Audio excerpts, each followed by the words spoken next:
아멘. 오늘 말씀 가지고 느헤미야 하나님께 기억되기란 제목으로 말씀의 은혜를 나누기를 원합니다. 우리 교회는 아시죠? 하나님 마음에 합한 교회란 주제를 가지고 올 한 해 이끌어가고 있습니다. 정말 우리 삶에 하나님이 원하시고 하나님이 기뻐하시는 삶이 무엇인지 함께 고민하고 기도하고 생각하고 그렇게 살아가는 귀한 성도 되시길 축복합니다.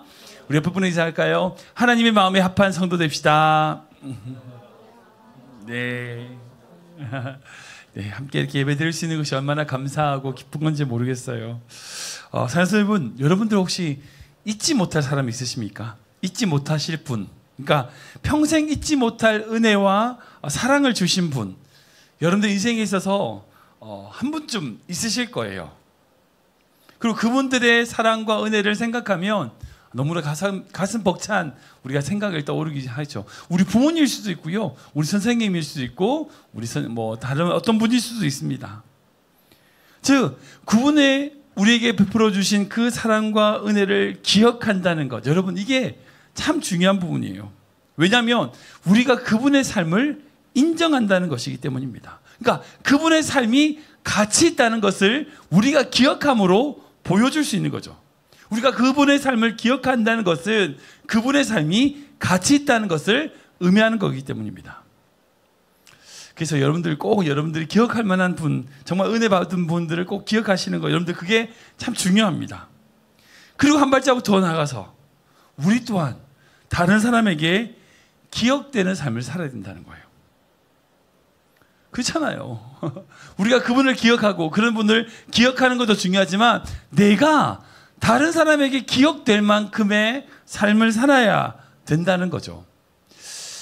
사랑하는 여러분, 지혜로운 삶이 어떤 삶일까요? 지혜로운 자, 어떤 삶이 지혜로운 자일까요? 오늘 주제로 연결해서 생각해 본다면요, 기억할 것을 기억하는 사람이에요. 기억하는 것을 기억하는 사람이에요. 여러분, 그런 삶이 삶의 지혜가 있는 겁니다. 솔직히 우리가 이 세상 살면서 잊어버리고 사는 게 얼마나 많아요. 기억해야 되는데 기억하지 않는 것들이 얼마나 많습니까? 지금 내가 가지고 있는 것들 다 하나님께서 주신 것인데 그런 것이 어디서 왔는지 다 잊어버려. 1년 전에는 정말 감격스러운 예배였는데 다 잊어버려. 여러분, 또한 내가 다른 누군가에게 기억된다는 사실을 아는 게 지혜로운 삶이에요. 이런 모습이든 저런 모습이든 반드시 우리는 누군가에게 기억이 돼요. 여러분, 어떻게 기억되고 싶으세요? 정말 막 가슴 떨리고 그런, 저런 새끼 평생 잊지 못할 원수 이런 걸 기억되고 싶으십니까? 우리는 반드시 누군가에게 기억이 될 수밖에 없어요. 여러분, 우리가 이 사실을 안다면요, 우리 인생을 함부로 살 수 없습니다. 절대 함부로 살 수 없어요. 우리를 지켜보고 기억하는 사람들이 있다. 여러분, 이걸 알아야 돼요. 그것이 바로 지혜로운 삶이에요. 그래야 우리 인생을 함부로 허비하거나 함부로 살 수 없습니다. 그러게 어떤 사람이 죽으면 그만이지. 아니에요. 죽으면 끝이 아니에요. 우리의 죽음은 결코 마침표가 아닙니다. 우리 다음 세대가, 우리의 자녀들이든지 우리 다음 세대가 우리를 기억하게 되는 거예요. 하나님이 우리를 기억하신다고요. 그렇게 우리 인생에 최선을 다하여 살아가야 된다는 거예요. 하나님이 여러분들에게 어떤 존재로 기억하기를 원하십니까? 하나님이 여러분들 생각할 때 어떤 사람으로 생각하기 원하세요? 훌륭한 신앙인, 영적인 사람. 여러분, 그런 사람이 어떤 사람일까요? 결국 하나님이 나를 어떻게 생각하시는가, 하나님을 어떻게 생각하고 있는가, 즉 하나님 의식으로 살아가는 사람이 바로 영적인 사람이고 훌륭한 신앙인의 모습인 거죠. 하나님을 기억하고 하나님께 기억되기 원하는 사람, 여러분, 그것이 우리가 가져야 될 믿음의 사람의 모습이라는 거예요. 그것을 다른 말로 말하면 하나님 임재 의식으로 살아간다는 거예요.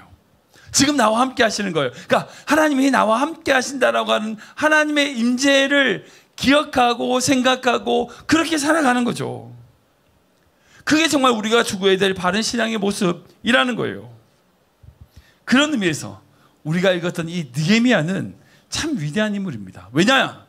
그는 다른 게 아니라 하나님께 기억되기를 원했고, 그리고 하나님을 기억하는 삶을 살았던 사람이었기 때문이에요.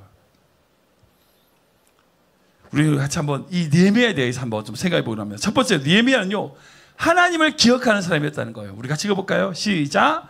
느헤미야는 하나님을 기억하는 사람이었다. 한번 더 읽겠습니다. 느헤미야는 하나님을 기억하는 사람이었다. 아멘. 느헤미야 누군지 아시죠? 뭐 모르시는 분도 있을 수 있으니까 제가 짧게 설명하면, 이스라엘이 예루살렘이 완전히 바벨론에 의해서 멸망당했습니다. 다 무너졌어요. 다 돌 하나의 돌 위에 남지 않고 다 무너졌어요. 예루살렘이 완전히 초토화된 겁니다. 그래서 이스라엘 백성들이 어디로 끌려갔어요? 바벨론으로, 포로로 끌려갔어요. 그 70년이라고 하는 세월 동안 바벨론에서 포로 생활을 했습니다. 그 이후에 아닥사스다 왕이, 그러니까 느부갓네살 왕의 칙령에 의하여, 여러 가지 고레스 칙령에 의하여 이스라엘 백성들이 다시 예루살렘으로 돌아오게 돼요. 뭐 여러 과정들이 있어요. 1차 기환, 2차 기환 여러 가지가 있는데, 어쨌든 이스라엘 백성들이 돌아왔어요. 돌아왔는데 뭐 어떻게 하겠어요. 자기 있는 집 그냥 그렇게 해서 살고 있었죠. 근데 이 느헤미야가 예루살렘 성이 무너진 채 그대로 살고 있다는 것을 알게 돼요. 마음에 감동이 돼요. 이거 눈물을 흘려요. 결국 그 느헤미야가 예루살렘에 와서 그 예루살렘 성을 회복하는, 성을 다시 짓는 역할을 한 사람이 바로 느헤미야라는 거죠. 그러니까 이 느헤미야가 굉장히 중요한 일을 했습니다. 근데 그 느헤미야가 그 위대한 일을 이루어 나갈 때에 고비고비마다 하나님을 기억하는 사람이었다는 거예요. 하나님을 기억하는 사람이었다는 거예요. 여러분, 그 예루살렘 성, 무너진 그 성을 다시 52일 만에 그렇게 회복하는데, 여러분, 그 느헤미야가 얼마나 많이 힘들었을까요? 얼마나 많이 어려웠을까요? 그것을 방해하는 자들이 수많이 있었어요. 그런데 그 모든 일들 속에서 하나님의 인도하심을 구하는 자였다는 거예요. 이 장을 보면 그 느헤미야가 아닥사스 왕 앞에 술 맡은 관원장으로, 그러니까 높은 무슨 관리로 있을 때였어요. 근데 하루는 그 예루살렘 성이 무너졌다는 얘기를 듣고 수심에 가득해서 그렇게 슬퍼하고 있으니까 왕이, 야, 너가 뭐 원하느냐 했대. 느헤미야 반응을 시작했습니다. 우리 2장 4절 말씀인데요. 같이 읽겠습니다. 시작. 왕이 내게 이르시되 그러면 내가 무엇을 원하느냐 하시기로 내가 곧 하늘의 하나님께 묵도하고. 예, 말씀 보면 기도했다고 돼 있어요. 그러니까 예루살렘 성의 회복을 위해서는요, 이 바사왕 아닥사스 왕의 허락이 반드시 필요합니다. 성을 쌓는 거잖아요. 그러니까 그 적대국지의 모습으로 그 공격적인 어떤 그 성을 쌓는다. 이건요, 전체 제국을 다스리고 있는 그 아닥사스 왕의 허락이 반드시 필요한 상황이었어요. 근데 그것을 요청하기 전에 어떻게 한다고요? 하나님께 기도했다는 거예요. 기도했다는 거예요.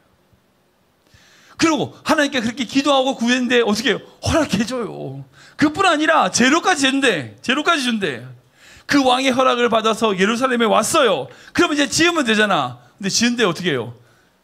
노동력이 필요하잖아요. 누가 해? 그 이스라엘 백성들을 설득합니다. 같이 하자. 우리 2장 18절 말씀 볼까요? 같이 읽겠습니다. 시작. 또 그들에게 하나님의 선한 손이 나를 도우신 일과 왕이 내게 이른 말씀을 전하였더니 그들의 말이 일어나 건축하자 하고 모두 힘을 내어 이 선한 일을 하려 하매. 아멘. 예, 그 이스라엘 백성들에게 우리 다 같이 이 성을 건축하자라고 해서 그렇게 건축하는 일을 할 때도 어떻게 한다고요?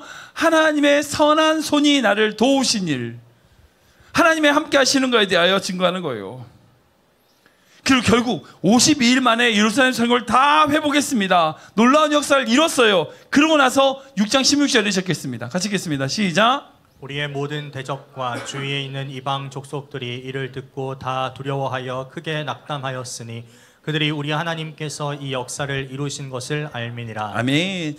예루살렘 성이 회복된 이 놀라운 역사를 보고 주변에 있는 모든 적들, 이방 족속들이 어때요? 이제 저희 성이 완성됐어.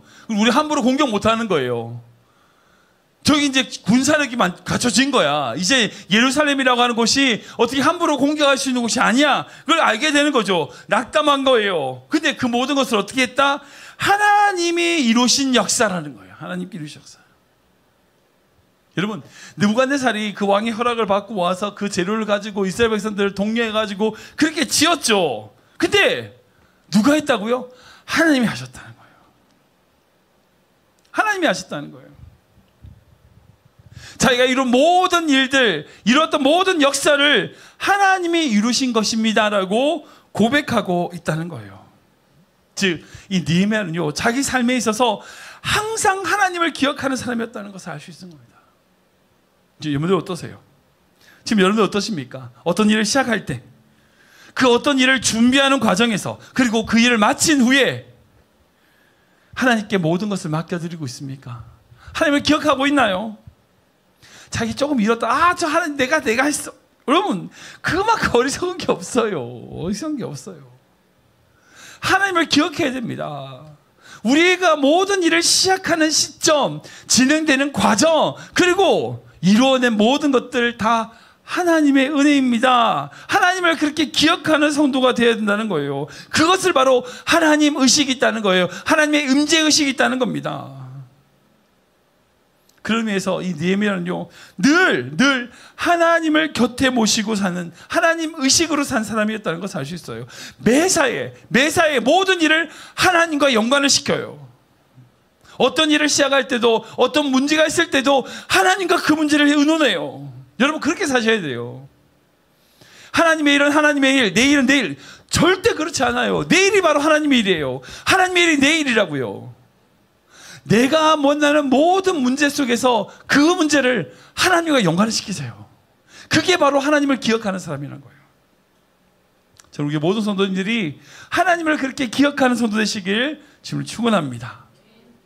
근데 두 번째는 뭐냐면, 느헤미야는요, 하나님께 기억되기를 원하는 사람이었다는 거예요. 우리가 읽어볼까요? 시작. 느헤미야는 하나님께 기억되기 원하는 사람이었다. 한 번 더 읽겠습니다. 느헤미야는 하나님께 기억되기 원하는 사람이었다. 아멘. 느헤미야는요, 그 하나님을 기억하며 살아온 사람이었어요. 근데 그 느헤미야가 제일 마지막에, 자기의 쓴 제일 마지막에 하나님께 뭐라고 얘기하냐면, 나를 기억하소서라고 기도하는 것을 볼 수 있습니다.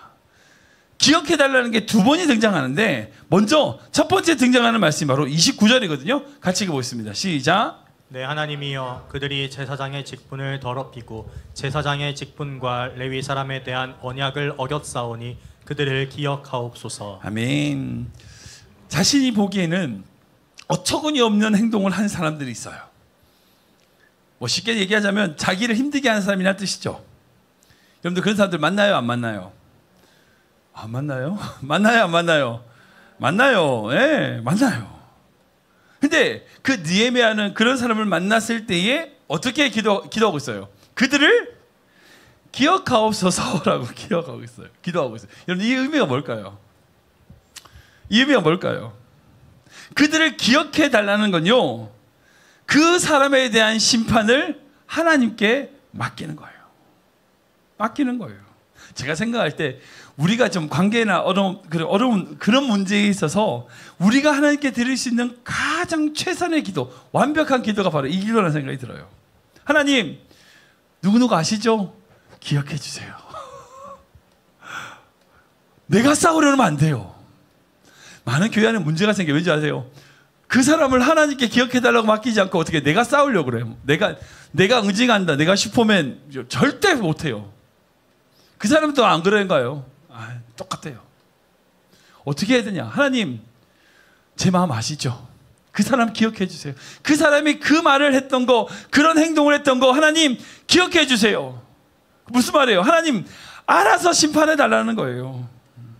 우리는 그렇게 기도하면 됩니다. 하나님께서 기억하시면요, 문제는 풀려요. 여러분들 이제 그런 얘기 들어보시면 모르겠어요. 하나님이 아신다. 하나님은 우리의 삶을 아세요. 우리의 마음을 아세요. 여러분들 이 말이 좋은 말이에요, 나쁜 말이에요? 하나님 우리 마음을 아세요. 이 말이 좋은 말이에요, 나쁜 말이에요? 말을 해봐요. 좋은 말이에요, 나쁜 말이에요? 좋은 말이죠. 근데 어떤 사람한테 하나님이 아신다고? 아무도 모르는 줄 알았는데 하나님이 아신다고? 여러분, 그 사람은 나쁜 말이죠. 그 말이. 그래, 아무도 몰라도 하나님이 아셔. 그 사람에게 위로가 되는 말이에요. 그러니까 하나님이 아신다는 말은요, 어떤 사람에겐 위로가 되고 희망이 되고 기쁨이 되지만 어떤 사람에게 저주가 되고 심판이 돼요. 마찬가지예요. 하나님이 기억하신다.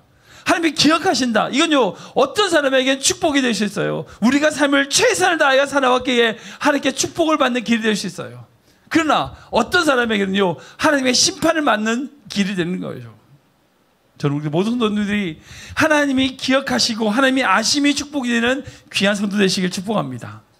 그래서 느헤미야는 두 번째 이렇게 기억해 달라고 해요. 30절 31절 말씀 좀 길지만 읽어보겠습니다. 시작. 내가 이와 같이 그들에게 이방 사람을 떠나게 하여 그들을 깨끗하게 하고 또 제사장과 레위 사람의 반열을 세워 각각 자기의 일을 맡게 하고 또 정한 기한에 나묘와 처음 익은 것을 드리게 하였사오니 내 하나님이여 나를 기억하사 복을 주옵소서. 아멘. 느헤미야는 자신을 기억해 달라고 요청하고 있습니다. 이건요, 오직 하나님의 인정만을 구하는 삶이라는 거예요. 근데 이 느헤미야가 하나님께 기억되기를 바랐던 게 뭐예요? 어떤 걸 말하고 있어요?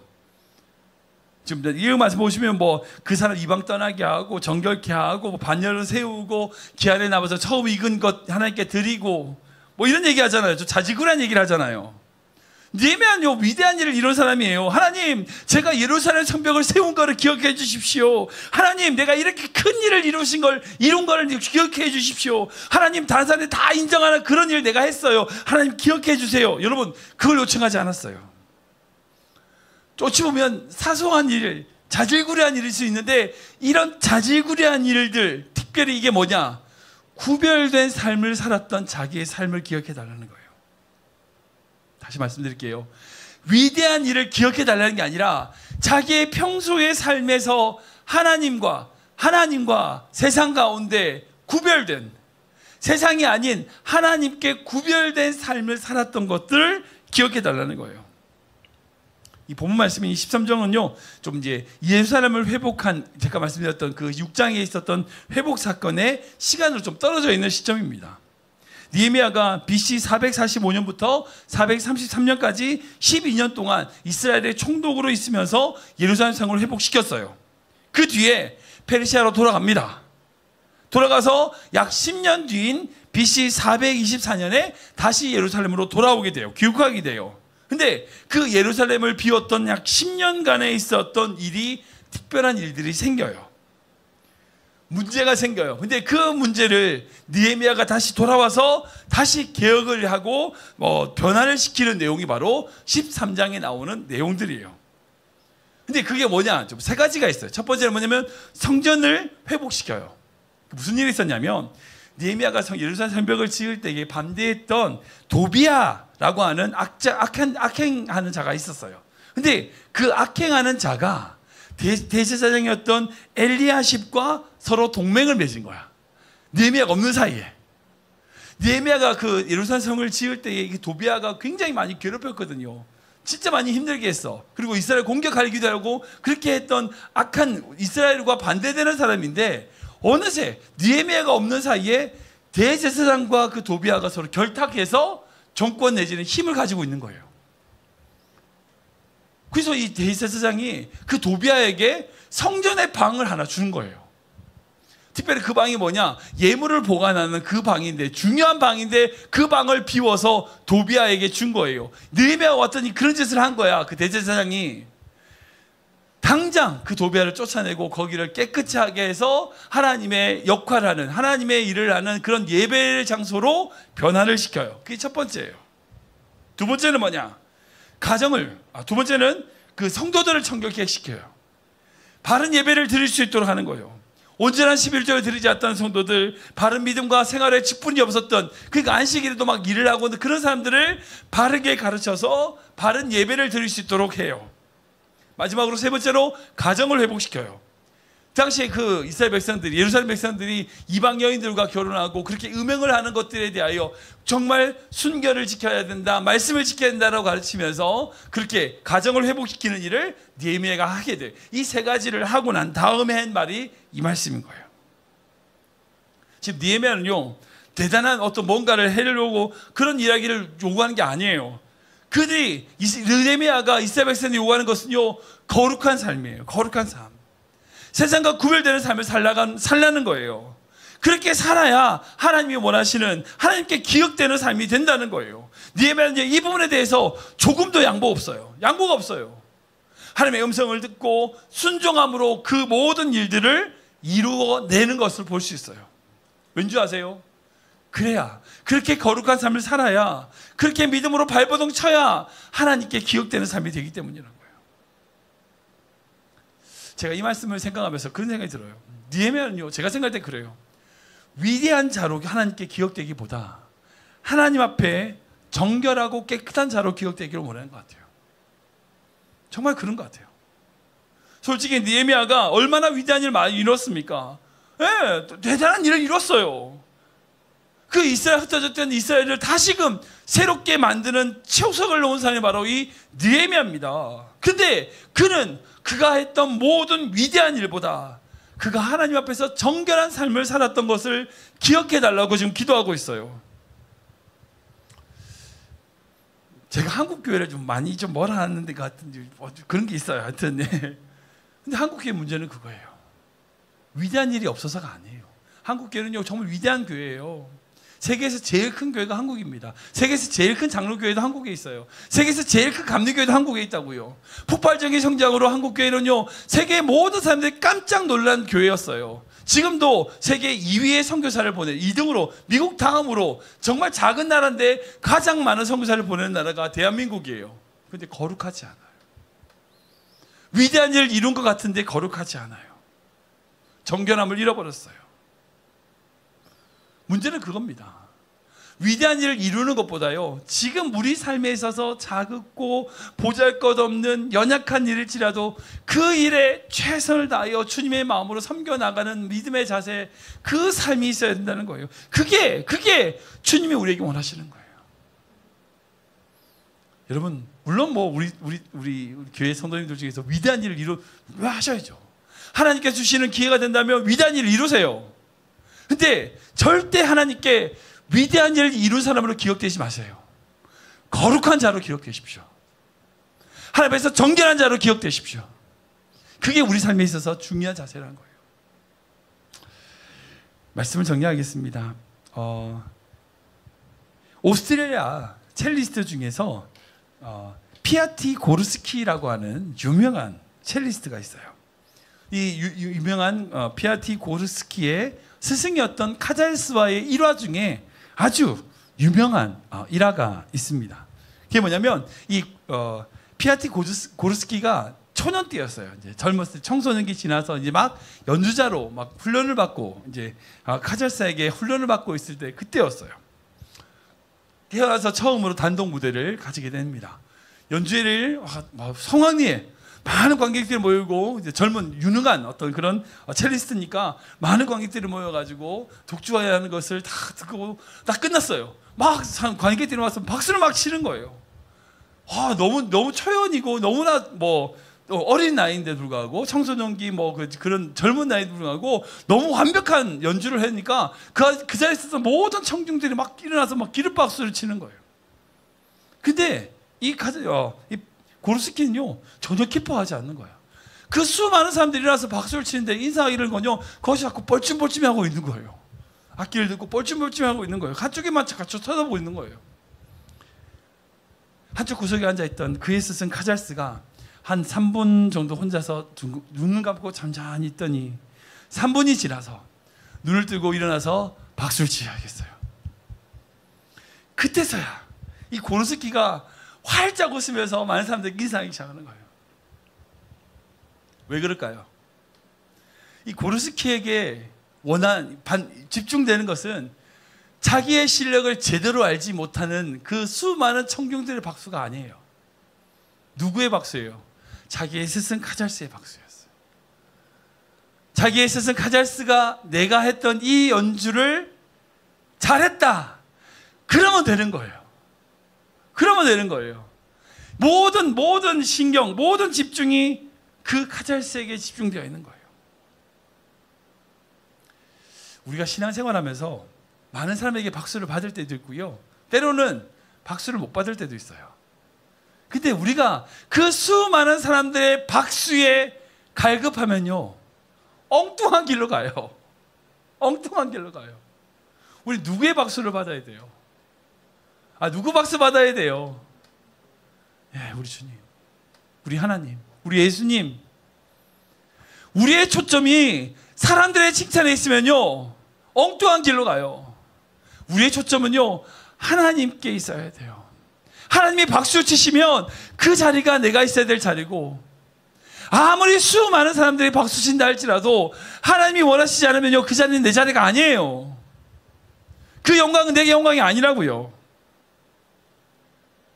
그 자기의 음악을 알지도 못하는 수많은 수천 명의 사람들이 박수 소리보다 자기를 정확하게 알고 자기를 키워준 카잘스의 박수를 기다리고 그것에 목말랐던 이 고르스케의 마음이 우리의 마음이 있어야 됩니다.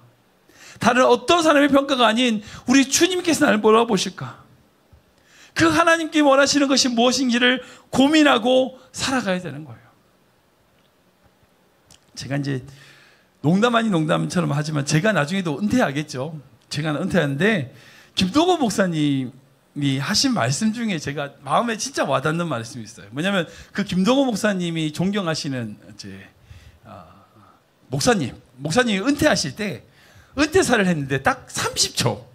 은퇴사라는 게 그분이 이제 김동호 목사님 선배 가르쳤던 목사님이 이명진 목사님이라고 해서 굉장히 큰 교회를 목사하셔서 거의 2,000명 되는 큰 교회를 목회하시고 성공리에 은퇴하셨어요. 그러니까 많은 사람들이 박수하고 환호를 해주는데 이 목사님께서 딱 30초 이렇게 얘기했어요. 명한대로 하였다고 종에게 감사하겠느냐. 이와 같이 너희도 명령받은 대로 다 행한 후에 이르기를 우리는 무익한 종이라 우리가 하여야 할 일을 한 것뿐이라 할지니라. 무익한 종 물러갑니다. 고맙습니다. 요 말 딱 하고 내려가신 거예요. 그 김동호 목사님이 이 말씀 설교하시면서 자기도 은퇴할 때 꼭 이렇게 말하고 은퇴하겠다고 했어요. 진짜 그렇게 하고 은퇴하셨어요. 저도 나중에 은퇴할 때 요거 말하고 은퇴하려고 생각하고 있어요. 그래서 생각해 보세요. 이렇게 무익한 종 물러갑니다. 이 한마디 하는데 무익한 종 물러갑니다 라고 할 때 이 말을 하려면 어떻게 살아야 될까요? 사람들이 이 목사님을 어떻게 생각하고 있어요? 어떻게 기억해야 될까요? 맞아, 저 목사님 무익한 종 맞아. 진짜 무익한 종 맞아. 이제 잘 가셨다. 그럼 이 말 하면 안 돼요. 그죠? 이 말을 하려면 어떻게 돼요? 최선을 다해서 해야 돼요. 최선을 다하여 주님을 위하여 살아가고 주님이 영광 받으시는 일을 해낸 이후에 그러고 나서 사람들 앞에 무익한 종 물러갑니다 했을 때 박수가 치는 거예요. 우리가 우리 삶을 이렇게 살아야 될 줄 믿습니다. 내가 다른 사람에게 인정받는 거 중요하지 않아요. 진짜 안 중요해요. 하나님이 나를 어떻게 보시냐, 하나님이 나를 어떻게 보시냐, 이거 진짜 여러분들이 그것을 인생의 목표로 삼으십시오. 사람들에게 칭찬받는 길로 가면요, 절대 안 돼요. 절대 안 돼요. 때로는 사람들의 칭찬이 없다 할지라도 주님이 원하시는 길로 가야 돼요. 때로는 그렇게 합칠 때도 있어요. 그렇죠? 무조건 다 반대는 아니에요. 주님이 원하시는데 사람들이 박수 칠 수도 있어요. 그러나 사람들의 박수가 없다 할지라도 주님이 원하시는 길로 가야 돼요. 그래야 하나님께 기억되는 삶, 하나님의 의식으로 살아가는 삶이 되는 겁니다. 저는 우리 모든 성도님들이 이 느헤미야가 걸어왔던 것처럼 두 가지죠. 하나님을 기억하며 사는 인생, 하나님께 기억되며 사는 인생, 그 인생 사시는 귀한 성도 되시길 주님으로 축원합니다.